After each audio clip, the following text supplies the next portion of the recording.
నమస్తే, welcome to gossips garage. అధికారం కోల్పోయిన తర్వాత వైసీపీకి షాకులు తగులుతూనే ఉన్నాయి. రాజ్యసభ సభ్యులతో పాటు ఎమ్మెల్సీలు పదవులకు రాజీనామా చేస్తున్నారు.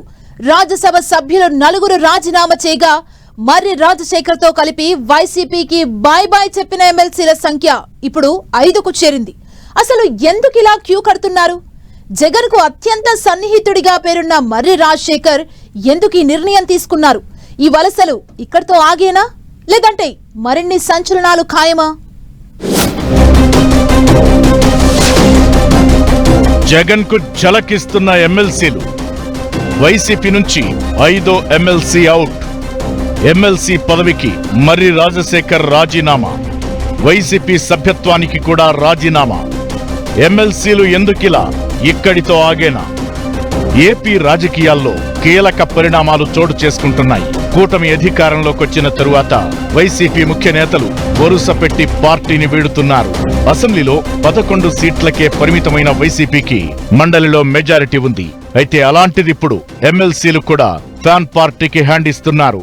మొత్తం 5 ఎమ్మెల్సీలు వైసీపీకి గుడ్ బై చెప్పేశారు. 2029 వరకు పదవీ కాలం ఉన్న ఎమ్మెల్సీ పదవికి రాజీనామా చేస్తూ నిర్ణయం తీసుకున్నారు మర్రి రాజశేఖర్. త్వరలో టీడీపీ గూటికి చేరే అవకాశాలు కనిపిస్తున్నాయి. రాజీనామా వెనక్కి తీసుకోవాలని ప్రతిపక్ష నేత ఎమ్మెల్సీ బొత్స సత్యనారాయణ కోరగా నిర్ణయం తీసేసుకున్నానని స్పీకర్ కు రిజైన్ లెటర్ ఇచ్చేశారు మర్రి. వైసీపీ సభ్యత్వానికి కూడా రాజీనామా చేస్తున్నట్టు ప్రకటించారు. ఇప్పటి వరకు మర్రి రాజశేఖర్ తో కలిపి 5 ఎమ్మెల్సీలు వైసీపీకి రాజీనామా చేశారు.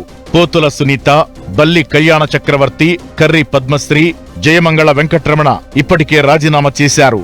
వీళ్ల బాటలో మరికొందరు కూడా ఉన్నట్లు ప్రచారం జరుగుతోంది. దీంతో ఏపీ రాజకీయ వర్గాల్లో కొత్త చర్చ మొదలైంది. నిజానికి మర్రి రాజశేఖర్ కంటే ముందు 4 ఎమ్మెల్సీలు రాజీనామా చేసినా దానికింకా ఆమోదముద్ర పడలేదు. దీంతో తమ రాజీనామాలను ఆమోదించాలని వాళ్లు పట్టిన పట్టు వేడడం లేదు. శాసనసభలో కనీసం ప్రతిపక్ష హోదా లేకపోయినా మండలిలో వైసీపీకి బలముంది.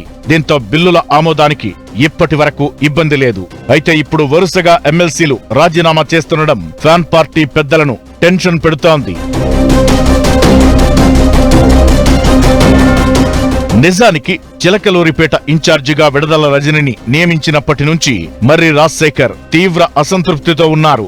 రజని మళ్లీ చిలకలూరిపేటలో అడుగు పెడితే పార్టీకి కూడా దూరంగా ఉంటానంటూ సన్నిహితుల దగ్గర మర్రి చెప్పుకున్నారన్న గుసగుసలు కూడా వినిపించాయి. దీంతో వైవి సుబ్బారెడ్డి లాంటి కీలక నేతలు గతంలో బుజ్జగించే ప్రయత్నం చేసినా ఫలితం కనిపించలేదు.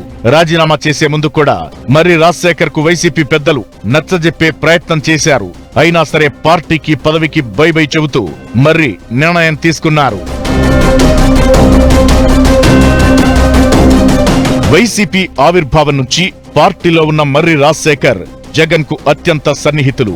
2014లో చిలకలూరిపేట నుంచి వైసీపీ తరఫున పోటీ చేసి ఓడిపోయారు. 2019లో పోటీకి రెడీ అవ్వగా విడదల రజనికి జగన్ సీటు కేటాయించారు.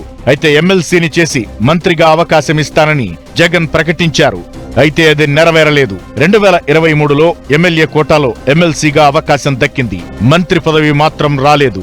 అయితే 2024 ఎన్నికల్లో గుంటూరు వెస్ట్ వెళ్లిన రజని ఘోరంగా ఓడిపోయారు. అయితే ఆ తరువాత జరిగిన పరిణామాలతో మళ్లీ చిలకలూరిపేట ఇన్ఛార్జిగా రజనీకి బాధ్యతలు అప్పగించారు.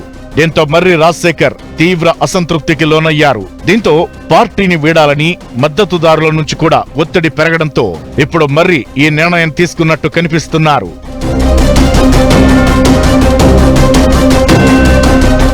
మర్రి రాజశేఖర్ కు ముందు పోతుల సునీత, జయమంగళ వెంకటరమణ, కర్రి పద్మశ్రీ, కళ్యాణ చక్రవర్తి రాజీనామాలు శాసనమండలి చైర్మన్ దగ్గర ఉన్నాయి. ఇప్పటికే కొత్తగా 5 ఎమ్మెల్సీలు అధికార కూటమి నుంచి నెగ్గారు. ఈ 5 ఎమ్మెల్సీల రాజీనామాలను చైర్మన్ ఆమోదిస్తే మొత్తం 10 నెలల కాలంలో 10 మంది ఎమ్మెల్సీలు కూటమి వశం అయినట్టవుతుంది. మరి ఎమ్మెల్సీల రాజీనామాల పర్వం ఇక్కడితో ఆగుతుందా, ఇలానే సాగుతుందా అంటే కాలమే సమాధానం చెప్పాలి.